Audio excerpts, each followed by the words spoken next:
Hi everyone, welcome to chapter 4 of REN-SHEN Half Spirit, the presentation.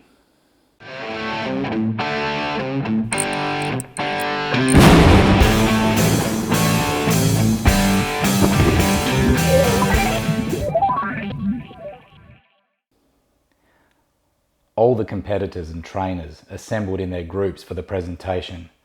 Titles were to be awarded for best fighters, best karters, best weapons and best demonstration. After a few speeches and acknowledgements, it was time to award the best competitors. Before the tournament, Steve didn't even realise so much diversity existed in martial arts. There were so many different ways to fight and so many weapons. Steve's competitor, the Kung Fu Dragon, had won the best weapons demonstration, using his Chinese broadsword. What a champ, such a complete martial artist, Steve thought to himself. When Dragon was awarded his trophy, Steve cheered the loudest, and his enthusiasm seemed to make everyone else in the stadium cheer louder for the elegant Kung Fu Dragon. Soon it was Steve's turn to join the assembly for his presentation. Kung Fu Dragon was meant to fight Silat for the second runner-up trophy, but Silat didn't recover from his fight with Cherry 1. He had to withdraw from the tournament. This left Kung Fu Dragon as second runner-up and Cherry 1 as runner-up. The three fighters made their way to the presentation area and lined up as Kung Fu Dragon was the first to accept his trophy. He was extremely gracious and smiled at Steve. Cherry 1 was next to accept his runner-up trophy. He didn't even bow. He snatched the trophy out of the official's hand and threw it on the ground when he went back to line up with Steve and Dragon. Finally, it was Steve's turn. He would accept his reward and acknowledgement. He had lived and breathed his Goju-Ryu every day and night for the last 2 years. He earned it because he was unequivocally sure that nobody wanted it more than he did. His name was called and the stadium erupted. Everybody was clearly pleased that Steve managed to trounce Cherry 1.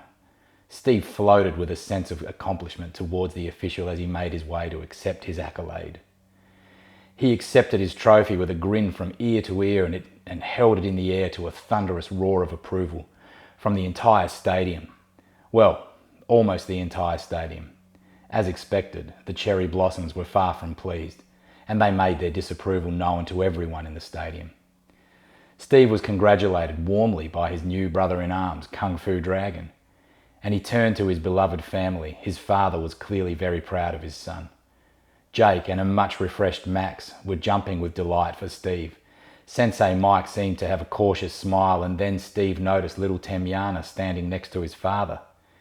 She was not smiling at all. In fact, she seemed to have a look of grave concern and seemed to be warning Steve as if in slow motion. In a split second, everything changed. Kung Fu Dragon yelled and jumped in front of Steve. A spear coming from the direction of the cherry blossoms flew through the air and pierced his shoulder. If he didn't jump in front of Steve, that spear would have undoubtedly pierced Steve's heart. It felt like time stood still. Steve was pulling the spear out of his new brother Dragon at the same time as he was watching the cherry blossoms mutate. Dragon was contorted in agony on the ground. The blossoms all looked even more hideous than before. All of their arms were talons now, and their eyes had darkened the same as their demon master. They seemed to move like spiders and were crawling towards him while the demon hero was gliding almost gracefully across the stadium towards Sensei Mike. Curiously, it seemed almost everyone else at the tournament was oblivious to what was unfolding. Steve precisely understood the gravity of the situation unfolding. This was the battle Sensei Mike feared. 9 of those wicked monsters were coming for him, and yet he only had concern for his father and dojo brothers and his Sensei Mike against that demon hero. 9 of those monsters, Steve said to himself, as it suddenly occurred to him that one was right next to him. Cherry 1, that man mountain, had transformed into something even more sinister and had already laid a talon on Steve's shoulder. The injured dragon on the ground used his legs to reach at Cherry 1's legs and lock them up for a brief moment. Steve turned around and unleashed a fury he was not aware he was even capable of. If the tournament fights revealed Steve as a fierce competitor, then the madness of the situation propelled Steve to another level. With the assistance of the quick-thinking dragon, Steve managed to kick Cherry 1 and send him flat on his back, unconscious. Steve saw all the other mutant blossoms heading for him. They moved with a jerkiness not unlike spiders. They were hideous, even uglier than before, he thought to himself.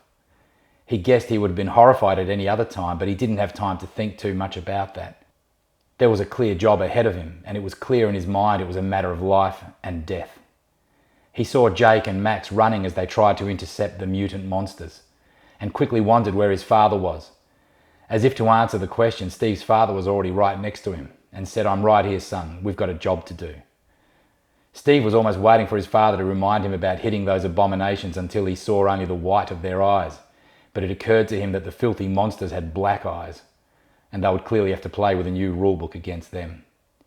Jake was a strong man. He grabbed one of the black mutants and threw it at another one as they crashed onto the ground. They quickly regained their composure and ignored him as if he was a minor distraction. They were heading straight for Steve, and Jake was having none of it. He managed to intercept one of them again and axe-kicked it with perfect precision. The mutant received the full brunt of the kick, and for a moment lost its singular agenda for Steve. It turned to Jake, and its sharp claws seemed to grow as they swiped towards Jake's throat. It was horrific. Jake's throat was split wide open, and a pool of blood was already surrounding him when he fell to his death. The spectators inexplicably did not appear to see the monsters in their hideous form. However, the death of Jake prompted a mass exodus from the stadium as people fled the war zone. It wasn't long before the entire stadium was evacuated and only the combatants were left. Max was imposingly animated. He saw the threat to Sensei Mike, and he saw those monsters heading for Steve. Like a true warrior, he launched himself towards the massive mutants as they were inching closer to Steve and his father. He slid on the ground through them and bowled a few of them over as if they were skittles. He ended up on the other side of them and stole a sword that an Iado master was using in an earlier demonstration. He quickly put the blade to use and looked every bit the martial arts warrior as he stabbed one of the mutants. The mutant howled and shrieked and went straight for the blade with its talons. He ripped the sword out of Max's hands and went for his throat with those terrifying claws. Max was too fast. He'd seen enough of those claws for a lifetime and sidestepped his terrifying opponent. Max used a reverse knife hand and managed to hit the monster in its throat. It was gasping for air while Max executed a perfect kick to its head. The mutant cherry dropped to its knees. Max didn't stop. He pummeled his enemy without mercy until it was a black pulp. Max quickly turned around to look for his next opponent, only to find the end of the very same sword that was taken out of his hands a moment earlier. One of the other monsters had grabbed the blade and pierced Max in the stomach with it. Max managed to maim that monster with a few powerful punches until the gravity of the injury began to take its toll on him. He dropped to the ground, unable to fight. The monster stepped over Max and continued its increasingly apparent agenda towards Steve. The monsters had almost reached Steve and his father. Meanwhile, Demon Hiro was menacingly closing in on Sensei Mike, who had armed himself with a Chinese-style demonstration sword. The kind of sword that wobbles around and looks impressive under bright lights, but was of limited use in true battle. Steve glanced at his father and couldn't help but notice how fearless he looked. What started with concern for his father ended up being a source of encouragement for Steve. They were shoulder to shoulder and steeled themselves for the imminent attack. Steve's father was a born leader. At stressful times, he always seemed to rise to the occasion, and this time he seemed to glow with readiness and ferocity. He said to Steve, "Son, this has been your day. Let's finish it well." In no time, the monsters had arrived. The first monster launched itself at Steve and received a perfectly timed punch to its ugly head before bouncing backwards. Another launched only a moment later to meet the equally impressive fist of Steve's father. If Steve had time to digest the moment, he would have known the feeling inside him was that of pride when he saw his lifelong protector dole out that hit. But there was no time to ponder. Everything was happening at once, and they were both already fighting their next opponents. It was a tangle of talons and powerful fists along with cyclonic kicks from Steve. It seemed relentless to Steve. There were so many of them. Steve's father was so violent. Whatever Steve was using had an element of refinement, and his training helped him appear almost elegant in the way he was dealing with his adversaries. In contrast, Steve's father was terrifying and looked like a god of war as he seemed to gain more strength every time another of those monsters was ejected. Steve and his father both noticed the monster which Max had beaten into a black pulp had also rejoined the fray. It seemed these creatures would not die. The fighting didn't let up. The monsters were continually being dealt with, but their wicked talons were getting closer and closer with every repeated attempt. It seemed only a matter of time before one or both of them would succumb to the relentless advances. Temyana, with her golden half mask, seemed to appear out of thin air and yelled to Steve's father, "You know you can, and now is the time. Pass it through your son." Steve's father seemed to understand immediately, and between breaths he barked out instructions to his son. "Son, remember those screams you were making in your fights? You must do it when I direct mine through you. Aim at those black maggots. This is our lion energy. Now roar." Steve understood immediately as his father went behind him. He placed his hands on Steve's shoulders and let out a roar the likes of which no normal man could ever repeat. Instead of surprising Steve, it summoned something deep inside him. He matched the roar and channeled the energy towards the disgusting mass of intertwined monstrous filth in front of him. Every other time Steve yelled his kia in the tournament, it almost looked like a wave of energy. This time it was something different. This energy took a form. It took the shape of a lion and pounced on the monsters. In an instant they were enveloped in that embodiment of rage. Most of them died. Steve was startled. He had no idea what was happening. The power surged through him. It wasn't foreign though. It felt familiar to him. Yet he'd never seen it before. 2 monsters managed to survive the energy blast. Steve's father didn't hesitate as he rocketed himself towards them. His fearsome fists relentlessly pounded those monsters until they were lifeless. Steve didn't want these creatures to reanimate in the same way Max's had. He grabbed the spear that maimed Dragon and made sure their time on Earth was finished.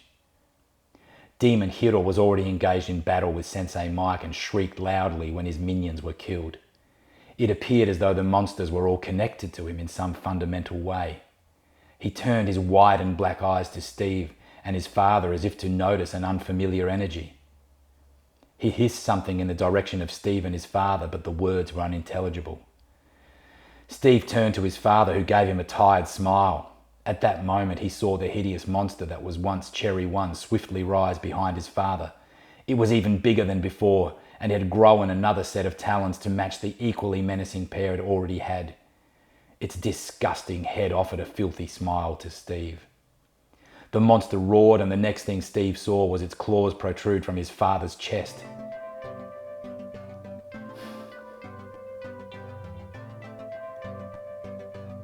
Steve's father looked into his son's eyes with a combination of determination and love.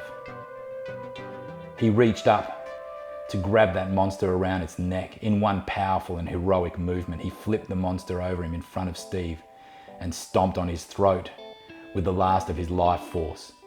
Steve was still holding the spear that impaled Dragon and powered it through the evil monster's head to its death. Steve's father held onto that spear and died standing up. He looked like a perfect Da Vinci stone sculpture depicting a great warrior standing over his defeated enemy. Steve was overwhelmed with despair. His father was dead, and life would never be the same. He cried and went to hug his father and experienced an inexplicable sensation, similar to when his father placed his hands on his shoulders, yet different. His entire body felt as though it absorbed his father's energy. Temyana appeared again and quickly managed to draw Steve's attention. She said, "Good, the transference has happened. The enemy remains. You must leave." Steve could barely make sense of anything and could not see through his tears. As he was wiping his eyes, his ears took over to remind him this was not over. He heard the guttural hissing of Demon Hiro directed at Sensei Mike. He gently touched the human statue of his father and ignored the little girl's command and ran to Sensei Mike. Sensei Mike was using the ridiculous sword in an unexpected way. The manner in which the pathetic blade was randomly flopping around was a source of frustration for Demon Hiro. Every time Demon Hiro tried to claw his way through to Sensei Mike, the sword would briefly lock up those poisonous talons. Sensei Mike used those moments to employ his powerful kicks to send Demon Hiro backwards. He succeeded time and time again, and it was clear the Demon Hiro was growing increasingly annoyed. Steve was making his way to Demon Hiro and saw his Sensei Mike fighting valiantly. But it was abundantly clear his opponent was not human. The monster was the most wicked thing Steve had ever seen. Demon Hiro seemed to be growing as his rage increased. He grew in size the last time Sensei Mike kicked him away. When Demon Hiro attacked Sensei Mike again, he made it through his defenses. He kicked the blade out of Sensei Mike's hand, kicked him to the ground, and then glided on top of Sensei Mike. Demon Hiro had wrapped one of his terrifying claws around Sensei Mike's throat.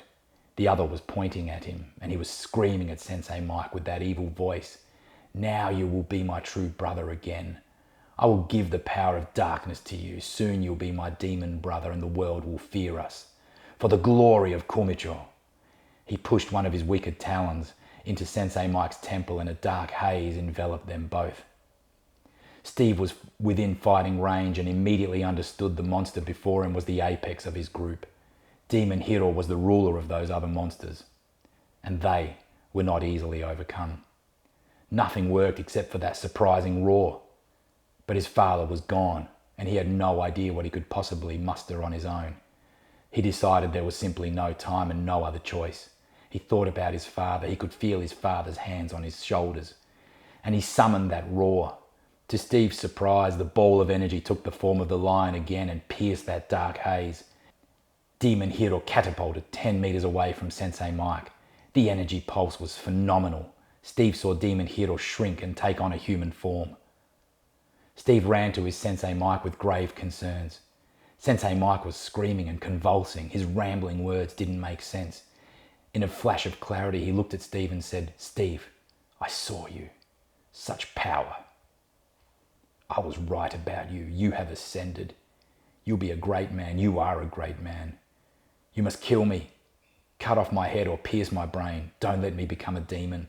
Kill me and let me find my Chiasa. Please, listen to me and don't waste a moment thinking about it." Sensei Mike lifted his hands in a pleading gesture and they had already turned black. Steve could see them transforming before his very eyes. The nails were growing into black claws and his sensei's skin was becoming black and scaly. Steve couldn't possibly consider killing his sensei. He'd just lost his father in a supernatural battle. His Sensei Mike was so important in his life. "How can I kill you, my sensei?" he said to his teacher and role model in life. Sensei Mike was already unable to respond. Steve looked at his sensei again. His face had blackened. His eyes were turning black and his head was elongating. It wouldn't be long before his sensei would become a monster like Demon Hiro and probably even try to kill him. He knew what had to be done. His sensei was already gone as Steve screamed his apology. He grabbed the nearby decorative sword and plunged it deeply through Sensei Mike's eye. Sensei Mike's suffering ended. He reverted back to his human form and found the peace he had craved in his tortured life. An endless flood of tears streamed down Steve's face. The gravity of his losses blanketed Steve. He lost all energy to his legs, fell to the ground, and his broken heart and crushed soul merged to yield a most tragic and sorrowful cry. Steve's mind was racing with competing thoughts. They all danced around in his mind's eye in a perpetual cycle of horror. The Demon Hiro quickly crashed his thoughts back to reality when he heard those evil whispers reverberating through the stadium. "We will meet again, young lion," hissed Demon Hiro. Steve searched the entire stadium.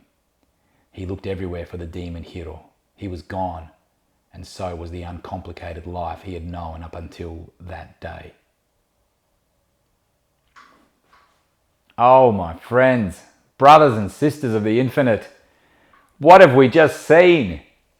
Oh, it's terrible, terrible. We've just lost Steve's father, Sensei Mike, Jake.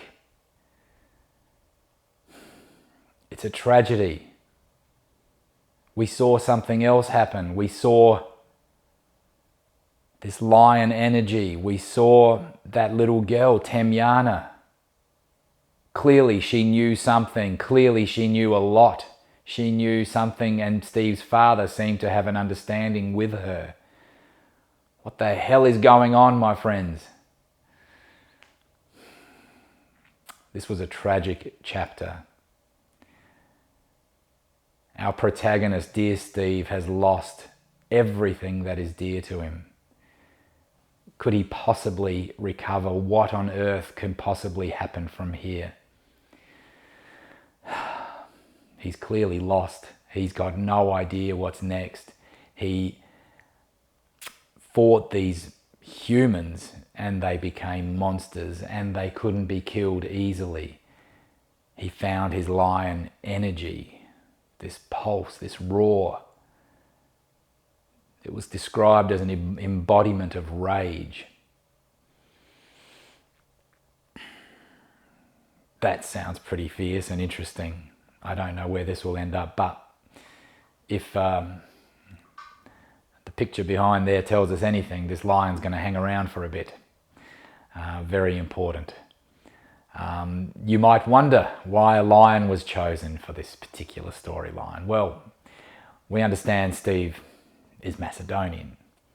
As a consequence, any Macedonian growing up will understand the lion has always had a significance in their lives. Always. It's just such a powerful figure in any Macedonian's life. It's just something they've grown with. Personally, I recall having a little badge with a lion on it, and I was waiting all my childhood for the perfect jacket or something, and no jacket was good enough for that badge. I was waiting just for the exact moment I could apply this badge. It had the perfect Macedonian lion on it, and yep, no jacket qualified. So it got to a point where I never actually put that badge on anything. Unfortunately, I can't find the badge anymore, but that's a separate story. Maybe another book. I doubt it. But the lion is a symbol for Macedonians. It was always a symbol of their struggle. And in fact, the very first instance of a lion figure for Macedonians was in fact King Philip, Alexander the Great's father, who at the Battle of Chaeronea, where he fought all of these Greek states, the Athenians, the Thebans, the Thessalians, and various tribes, if you like. They all grouped together to fight against these barbaric Macedonians. And King Philip taught them a very painful lesson. He absolutely destroyed them. And to honour their valiant attempts, they did try. He said, well, bravo, good effort. Immediately thereafter, he created a statue of a lion that overlooked the area. He formed the League of Corinth. The Macedonians, the ancient Macedonians, ruled the League of Corinth, and the members were all those warring states. So these are historical things, but the notion of a lion has managed to stay in the region and stick with the people of the region, the Macedonians, who still feel that it's a very powerful and important figure relating to their identity. So yes, the lion was an easy choice. But we've suffered so much. We have another chapter coming shortly, chapter 5, and that's called The Leaving. So I look forward to you joining me for that. This was sad, but it sets us up for a future for our hero Steve. Stick with it. You're going to enjoy it. I'm positive of this. Please subscribe. Stay in tune. There's so much more to come. Come on, you can do it. Thank you. Bye-bye.